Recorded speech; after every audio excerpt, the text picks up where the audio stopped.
আলাইকুম। আপনাদের সবাইকে পবিত্র মাহে রমজানের আন্তরিক শুভেচ্ছা। রোজা রাখার পর আমরা একটি আনন্দময় দিন পাই, সেটি হলো ঈদুল ফিতর। ঈদ অর্থ আনন্দ।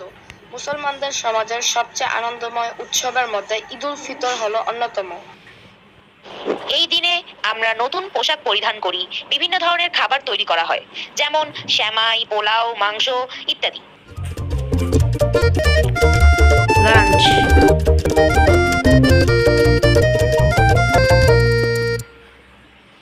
সবার তরফ থেকে আপনাদের জন্য ঈদের অনেক অনেক শুভেচ্ছা রইল। সবাই ভালো থাকবেন, সুস্থ থাকবেন। আজকের মতো এখানেই শেষ। আমাদের সবার পাশে থাকার জন্য আপনাদেরকে অনেক অনেক ধন্যবাদ। আসসালামু আলাইকুম।